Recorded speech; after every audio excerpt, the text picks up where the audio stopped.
నమస్తే. Welcome to mirror TV.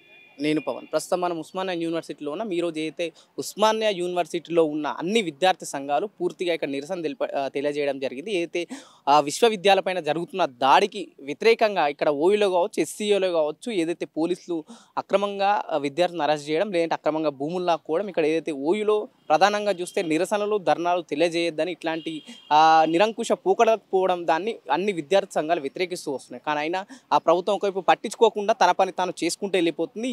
ఇదేనా ప్రజాపాలన అంటే ఒకవైపు విద్యార్థులతో పాటు ప్రజలు కూడా ప్రశ్నిస్తూ ఉన్నాయి. ఇక్కడ కూడా ప్రభుత్వ అధికారులు కావచ్చు, ప్రభుత్వంలో ఉన్న నాయకులు కావచ్చు, ఇక్కడ కూడా పట్టించుకోవడం లేదు. ఏంటి ప్రజాపాలన ఎలా ఉంటే బాగుంటుంది, ఇది ప్రజాపాలన వాళ్ళు చెప్పిన మార్పు ఇదేనా అనే విషయాలు మనం కనుక్కునే ప్రయత్నం చేద్దాం. మనతో పాటు ఓయూ విద్యార్థి నాయకురాలు సత్య గారు ఉన్నారు, మాట్లాడే ప్రయత్నం చేద్దాం. అక్క, ప్రస్తుతం ఓయూలో ఉన్నారు. ఇక్కడ ఎన్నో ఉద్యమాలు మొదలైన, ఇక్కడ ఎన్నో ఉద్యమాలు మొదలై ప్రభుత్వానికి వ్యతిరేకంగా కొట్లాడి సాధించుకున్న రోజులు కూడా ఉన్నాయి. ఇప్పుడు ఎట్లా అనిపిస్తుంది ప్రజాపాలన?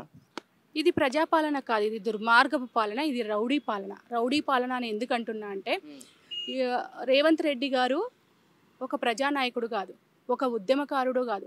పోనీ యూనివర్సిటీలలో చదివి ఒక మంచి పట్టా తెచ్చుకొని పార్టీలలో చేరి ప్రజల కోసం పనిచేస్తానని చెప్పిన వ్యక్తి నాయకుడు కాదు. ఈయన ఒక రియల్ ఎస్టేట్ వ్యాపారి. కాబట్టి ఆయన ఆలోచన విధానం మొత్తము కూడా ఎక్కడెక్కడ భూములు ఉన్నాయి, ఎక్కడ భూముల్ని మనం ఆక్యుపై చేస్తే మనం అమ్ముకొని మూట కట్టుకోవచ్చు అని చెప్పేసి ఆలోచించే విధానంతో ఉన్నటువంటి నాయకుడు. కాబట్టి ఇట్లాంటి వ్యక్తి ఏం ఆలోచిస్తాడు? ఇప్పుడు చూడండి, సెంట్రల్ యూనివర్సిటీలో 400 ఎకరాల భూములను అమ్మకానికి పెట్టిండు. ఏం చెప్తున్నాడు? పాలనా సజావుగా కానీ ఆయన ఇచ్చిన హామీలను నెరవేర్చనీకి అని చెప్పేసి మాట్లాడుతున్నాడు. అసలు అడ్డగోళ హామీలు ఇవ్వమని ఎవరు చెప్పారు? అసలు నీ హామీలను నెరవేర్చుకోవడానికి యూనివర్సిటీ భూములకు సంబంధం ఏముంది? అసలు యూనివర్సిటీ భూములు అమ్మి నువ్వు ప్రజాపాలన చేయాల్సిన అవసరం ఏముంది? నీకు దమ్ముంటే పన్నులు వసూలు చేయి, దమ్ముంటే సంపదను సృష్టించు, దమ్ముంటే ఇంకా ఏదైనా పెట్టుబడుల్ని వచ్చే విధంగా నువ్వు ప్రయత్నం చేసి ఒక ముఖ్యమంత్రిగా నీ చరిష్మా ఏదైతే చూపించాలని చెప్పేసి అనుకుంటున్నావు ఆ వైపుగా నువ్వు ప్రయత్నం చేయి. కానీ విద్యార్థుల భూముల్ని లాక్కొని, యూనివర్సిటీ భూముల్ని లాక్కొని ఇవాళ వాటి నమ్మి నువ్వు పాలన కొనసాగిస్తానంటే యూనివర్సిటీ విద్యార్థులు ఎందుకు కూరుకుంటారు? అదేవిధంగా ఈ సందర్భంగా ఒకటి ప్రశ్నిస్తున్నా. రీసెంట్గా అసెంబ్లీలో మా ఇంట్లో ఆడవాళ్ళని అట్లా మాట్లాడుతారు, ఇట్లా మాట్లాడుతారు అని చెప్పేసి మాట్లాడినవు, ఆవేదన చెందినవు. మరి నిన్న సెంట్రల్ యూనివర్సిటీలో ఉన్నటువంటి అమ్మాయిలు వాళ్ళ భూముల్ని లాక్కోవద్దని చెప్పేసి ఉద్యమం చేస్తుంటే వాళ్ళ బట్టలు ఊడిపోయే వైపుగా ఈడ్చుకుపోయినటువంటి దృశ్యాలను చూస్తే నీకు మనసు చెలించట్లేదా? ఇదేం దుర్మార్గపు పాలన? ఇప్పుడు ప్రజాపాలనని పదే పదే చెప్తూ వస్తుళ్ళు కాంగ్రెస్ వాళ్ళు, మార్పు రావాలని ప్రధానంగా నినాదం తీసుకొని వచ్చి అధికారంలోకి వచ్చిళ్ళు. ప్రస్తుతం మార్పు అనేది కనిపిస్తుందా ఈ ప్రజాపాలనలో? మార్పు చాలా స్పష్టంగా కనిపిస్తుంది. ఒక హైడ్రా మార్పు కనిపించింది. హైడ్రా పేరుతో చాలా రోజులుగా పైసా కూడా పెట్టుకొని ఇల్లు కట్టుకున్న వాళ్ళను ఈడ్చి పడేసిన మార్పు కనిపించింది. అటు లగేచర్లలో జరిగినటువంటి మార్పు కనిపించింది. ఇప్పుడు సెంట్రల్ యూనివర్సిటీ కొత్తగా స్టార్ట్ అయ్యింది. ఇదా మేము కోరుకున్నటువంటి మార్పు అని చెప్పేసి ప్రజలందరూ ఇవాళ తలలు బాదుకుంటున్నటువంటి పరిస్థితి. ఇది మార్పు కాదు, చాలా దుర్మార్గము. చాలా పోలీసులని ఎంత ఉపయోగించుకోవాలో అంత ఉపయోగించుకొని వాళ్ళ విద్యార్థుల మీదకి, రైతుల మీదకి ఉసిగొల్పుతున్నటువంటి పరిస్థితి. ఇప్పుడు ఏదైతే Hyderabad central university issue Telangana రాష్ట్ర వ్యాప్తంగా ఒక పెద్ద మారుమోగిపోతుంది. నేషనల్ మీడియా కూడా పదే ఇట్లాంటి చర్యలు తీసుకోవడం కరెక్ట్ కాదని చెప్పేసి అటు పర్యావరణవేత్తలు కూడా పదే స్పందిస్తున్నారు. కానీ ఇటు తెలంగాణ రాష్ట్ర ప్రభుత్వం మాత్రం హైదరాబాద్ క్రికెట్ అసోసియేషన్ కాస్త మోసం చేస్తుంది, ఈ సన్ రైజర్స్ ఏదైతే టీం ఉందో దాన్ని ఎక్కువ టికెట్లు ఆశిస్తుందని ఒక డైవర్షన్ పాలిటిక్స్ చేస్తుందని కూడా కొంత సోషల్ మీడియాలో ఈ చర్చ వైరల్ అవుతుంది. కేవలం ఈ చర్చను ఎందుకు ప్రధానంగా ఇప్పుడే తీసుకురావాల్సి వచ్చింది? ఎస్సీయూ మన ఇన్సిడెంట్ని పక్కదో పట్టించడానికైనా ఇప్పుడు హైదరాబాద్ క్రికెట్ అసోసియేషన్ ముందుకు తీసుకొచ్చిళ్ళు. అది తీసుకొచ్చారు. ఎప్పుడూ మనుగడలో లేని వాళ్ళతో కూడా ఇవాళ స్టేట్మెంట్లు ఇప్పిస్తున్నటువంటి పరిస్థితి, రాపిస్తున్నటువంటి పరిస్థితి. అంటే ఎస్సీయూ విద్యార్థులు చేసిన ఉద్యమం కావచ్చు, ఇటు ఉస్మానియా యూనివర్సిటీలో సర్క్యులర్కు వ్యతిరేకంగా చేస్తున్నటువంటి ఉద్యమాలు కావచ్చు, అసాంఘిక శక్తులు ఇందులో పాల్గొన్నారు అని చెప్పేసి ఒక తప్పుడు వాయిస్ ఇవ్వడానికి కూడా ప్రభుత్వం వెనకాడలేదు. ఆ వెనకాడకుండా ఉండడానికి రీసెంట్గా వచ్చినటువంటి ఒక 2-3 స్టేట్మెంట్లు అనేది స్పష్టం. అదేవిధంగా మీరు లేవనెత్తిన అంశం కూడా అందులో భాగమే. కాబట్టి ఒకటే మేము చెప్పదలుచుకున్నాం, అన్ని విద్యార్థి సంఘాలుగా ఇటు యూనివర్సిటీలో ఉస్మానియా యూనివర్సిటీలో సర్క్యులర్ని ఉపసంహరించుకోవాలి, సెంట్రల్ యూనివర్సిటీ భూములను తీసుకోవడం కూడా ఉపసంహరించుకోవాలి, విద్యా వాతావరణాన్ని పెంపొందించాలి. అకాడమిక్ వాతావరణం పెంపొందాలి అంటే నోటిఫికేషన్ వేయాలి, ఖచ్చితంగా భర్తీ చేయాలి, ఉపాధ్యాయుల భర్తీ చేయాలి, నాణ్యమైన భోజనం అందించాలి. వాళ్ళకు కావాల్సినటువంటి ఇంకా సైన్స్ అభివృద్ధి చేయడం కోసము ఆర్ట్స్ స్టూడెంట్స్ ఇంకా గ్రూప్స్కు ప్రిపేర్ అయ్యి మంచిగా ఉండడం కోసం కావాల్సినటువంటి సౌకర్యాలను కల్పించాలి తప్పితే ఇట్లాంటి పనులు మాత్రం చేయొద్దని చెప్పేసి సీరియస్గా రేవంత్ రెడ్డి గారిని హెచ్చరిస్తున్నారు. ఓయూలో ప్రధానంగా ప్రస్తుతం ఉన్న చర్చ ఈ వీసీ సర్కులర్ జారీ చేయడం. ఇట్లాంటి మీలాంటి వాళ్ళు ఇక్కడ ఏ సమస్య వచ్చినా సరే ముందుగా ధర్నా నిరసన తెలియజేసి ప్రభుత్వానికి వినిపించే ప్రయత్నం చేస్తారు. మీలాంటి వాళ్ళ గొంతు నొక్కి ఆ సర్కులర్ని జారీ చేసిలని పదే పదే చాలా మంది దీన్ని విమర్శిస్తున్నారు. దీని గురించి ఎట్లా చూస్తారు?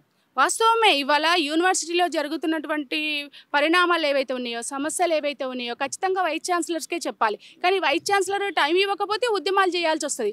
ఉద్యమాలు చేసినా నువ్వు సమస్య పరిష్కరించకపోతే ఇంకా బయటికి వెళ్ళి ప్రభుత్వం దృష్టికి తీసుకెళ్లాల్సిన అవసరం ఏర్పడుతుంది. మీరు ఎప్పటికప్పుడు సమస్యలు పరిష్కరిస్తే స్టూడెంట్స్ వాళ్ళ చదువులు వాళ్ళు చదువుకుంటారు. అట్లా కాకుండా వాళ్ళకు కనీస సౌకర్యాలు కల్పించకుండా, అదేవిధంగా కాలేజీలలో ఉపాధ్యాయులను భర్తీ చేయకుండా, నాన్ టీచింగ్ను భర్తీ చేయకుండా, వాళ్ళ చదువు సజావుగా కొనసాగించకుండా చేసే చర్యలు ఏవైతే ఉంటాయి వాటిని వ్యతిరేకంగా ఉద్యమిస్తారు. అది ఒక్కటే కాదు, అకాడమిక్ వాతావరణమే కాదు, యూనివర్సిటీలు అంటే బయట సమాజంలో ఏం జరుగుతుంది అనేది తెలుసుకొని ఒక విజ్ఞానవంతులుగా దాని మీద కూడా వాయిస్ చేస్తారు. అంటే ఇప్పుడు ఇక్కడ ఏదైతే ఓయూలో అసాంఘిక కార్యకలాపాలు జరుగుతున్నాయి కాబట్టి ఇట్లాంటి సర్కులర్ తీసుకురావాల్సి వచ్చిందని వాదన వినిపిస్తుంది. ఏం అసాంఘిక కార్యక్రమాలు? అంత పెద్ద తెలంగాణ ఉద్యమం జరిగింది, ఒక్క పిల్ల కూడా రూమ్లలో ఉండలేదు, కాలేజీలో లేదు, రోడ్ల మీద ఉండి 10 ఏళ్ళు మేము పోరాటం చేసి తెలంగాణను సాధించుకున్నాం. ఆ రోజు లేని అసాంఘిక కార్యక్రమాలు ఇవాళ ఉస్మానియా యూనివర్సిటీలో జరుగుతున్నాయా? ఏం మాట్లాడుతున్నారు? తెలివండి మాట్లాడుతున్నారా, తెలివి లేక మాట్లాడుతున్నారు? అసాంఘిక కార్యక్రమాలు కాదు, వాళ్ళు చేయాలనుకున్న అంశం ఒకటే. ఇవాళ సెంట్రల్ యూనివర్సిటీలో 400 ఎకరాల భూములు అమ్ముతారు.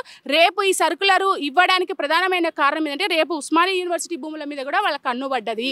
ఉస్మానియా యూనివర్సిటీ భూముల్ని కూడా ఖచ్చితంగా అమ్మడానికి తీసుకోవడానికి వాళ్ళు వెనకాడరు. కాబట్టి ఇక్కడ ఉద్యమాలు చాలా తీవ్రంగా ఉంటాయి. ఉస్మానియా యూనివర్సిటీ విద్యార్థులు తలుచుకున్నారు అంటే ప్రభుత్వాలే పడిపోతాయి. కాబట్టి ఆ భయం కొద్దీ ముందే చాలా జాగ్రత్తగా ఒక సర్కులర్ ఇచ్చి మీరు నిరసనలు తెలియజేద్దని చెప్పారు. ఇది చాలా పెద్ద కుట్ర. దీని వెనకాల నెక్స్ట్ సెంట్రల్ యూనివర్సిటీ భూములు లాగానే ఉస్మానియా యూనివర్సిటీ భూముల్ని కూడా ఈ రియల్ ఎస్టేట్ వ్యాపారి ఖచ్చితంగా ఆయన కన్ను పడ్డది, అది చేస్తాడు అనేది కూడా మాకు అర్థమవుతుంది. ఇక్కడ ఓయూలో ఉన్న నాయకులు మాత్రం ఈ సర్కులర్కి మాకు ఎటువంటి సంబంధం లేదు, వీసీ తన సొంత నిర్ణయాలు తీసుకొని ప్రభుత్వాన్ని బదనాం చేయడానికి ఇట్లాంటి సర్కులర్ తీసుకొచ్చిన అన్నట్లు నిజమే అంటారా? వీసీ నిర్ణయం తీసుకుంటే వీసీ మీద ఒత్తిడి తీసుకురండి గవర్నమెంట్. ఎందుకట్లా చేశారు? విశ్వవిద్యాలయాలు విద్యార్థులు ఎప్పుడైనా సరే సామాజిక సమస్యల మీద స్పందిస్తారు, యూనివర్సిటీలో ఉన్నటువంటి సమస్యల మీద స్పందిస్తారు. ఇవాళ కొత్తగా నువ్వు సర్కులర్ ఎందుకు ఇచ్చావని చెప్పేసి మాట్లాడే హక్కు ప్రభుత్వానికి లేదా? గవర్నర్కు లేదా? ఉంది. ఖచ్చితంగా వీళ్ళు కావాలనే చేశారు. ప్రభుత్వము ఇక్కడ ఉన్నటువంటి అధికారులు ఇద్దరు కలిసి చేసినటువంటి కుట్ర ఇది అనేది కూడా మాకు స్పష్టమవుతుంది. ఫైనల్గా ఒక విద్యార్థుల తరపు నుంచి ఏం డిమాండ్ చేయబోతున్నారు? ఎస్సీయూ విషయంలో కావచ్చు, ఇక్కడ ఓయూ విషయంలో కావచ్చు. హెచ్సియూలో భూములు ఎట్టి పరిస్థితుల్లో లాక్కోవడానికి వీలు లేదు.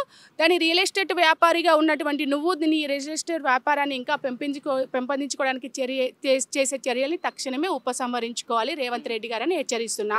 ఉస్మానియా యూనివర్సిటీలో ఇచ్చినటువంటి సర్కులర్ని కూడా ఉపసంహరించుకోవాలి. ఈ సందర్భంగా ఎస్సీయూ విద్యార్థులు మీరు చేస్తున్నటువంటి ఉద్యమం ఏదైతే ఉందో భవిష్యత్ తరాలకు ఆ యూనివర్సిటీ భూములు ఎట్లయితే ఉపయోగపడతాయని చెప్పేసి మీరు ఆలోచించి ఉద్యమం చేస్తున్నారో మీకు మా వైపు నుంచి సంపూర్ణ మద్దతును తెలియజేస్తున్నాం. ఉస్మానియా యూనివర్సిటీలో కూడా సర్కులర్ వెనక్కిపోయే వరకు మేము ఉద్యమం చేస్తాం. రైట్, ఇది ఏదైతే రేవంత్ రెడ్డి గారు పూర్తిగా భూములను లాక్కోవడానికి ప్రభుత్వంలోకి వచ్చారు, కేవలం రియల్ ఎస్టేట్ కోసమే ఇట్లాంటి చర్యలకు పాల్గొంటున్నారని చెప్పేసి ఇక్కడ డాక్టర్ సత్య గారు చెప్పడం జరుగుతుంది. కెమెరామెన్ కళ్యాణ్తో పవన్, మిర్రర్ టీవీ, హైదరాబాద్.